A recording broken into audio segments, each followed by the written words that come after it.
நடிகர் உதயநிதி ஸ்டாலின் ஆரம்ப கால பட்டங்கள் எல்லாத்துலயும் பாத்தீங்கன்னா சந்தானத்து கூட சேர்ந்து பயங்கரமா ரகல விட்டுட்டு இருந்தாரு. அதுக்கப்புறம் கெத்து, மனிதன் மாதிரியான திரைப்படங்கள்ல கொஞ்சம் வித்தியாசமான கேரக்டர் எடுத்து நடிக்கவும் செஞ்சாரு. நம்ம உதயநிதி ஸ்டாலினோட அடுத்தடுத்த படங்கள் என்ன, யார் கூட பண்றாரு அப்படின்னு பார்த்தா, இயக்குனர் எழிலோட திரைப்படத்துல உதயநிதி கமிட் ஆயிருக்காரு. அதுவும் இந்த படத்துல 2 கதாநாயகிகள். ஒரு கதாநாயகி நம்ம பாப்பா, அதாங்க கேடி பில்லா கில்லாடி ரங்கா படத்துல வந்தாங்களே ரெஜினா, அவங்கதான்.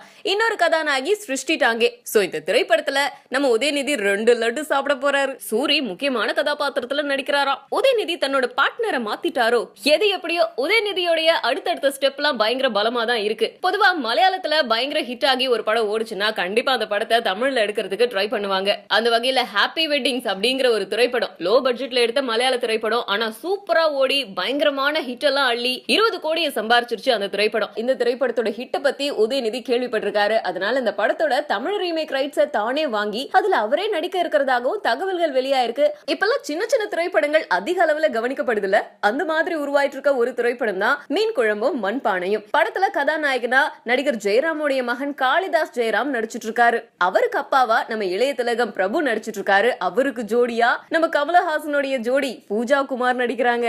ஒரு 10-15 வருஷங்களுக்கு முன்னாடி காதல் ரோஜாவே அப்படிங்கிற படத்துல அறிமுகமானவங்க தான் பூஜா குமார். அதுக்கப்புறம் ஹாலிவுட் எல்லாம் போயிட்டு கமல் அங்க இருந்து நம்ம விஸ்வரூபம் படத்துக்காக கூட்டிட்டு வந்தாரு. அதுக்கப்புறம் ஒரு சில திரைப்படங்கள் நடிச்சாங்க. அந்த படங்கள்ல எல்லாம் பூஜா குமாருக்கு என்னதான் வயசு அப்படின்னு தலையை போட்டு பிச்சுக்க தோணும், அந்த அளவுக்கு யங்கா இருப்பாங்க.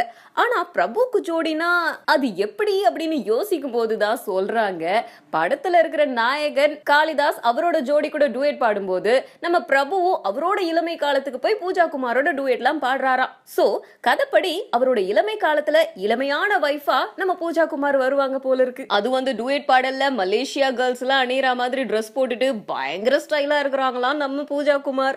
எல்லா ஹீரோஸுமே பிடிக்கும், பட் மெயினா சிவகார்த்திகேயன் அங்கிள் எனக்கு ரொம்ப பிடிக்கும். நான் என் தங்கச்சி கூட ஆடிஷன் போகும்போது நான் அவரை பார்த்தேன். அப்போ என் கூட நல்லா பேசினார் அவர்.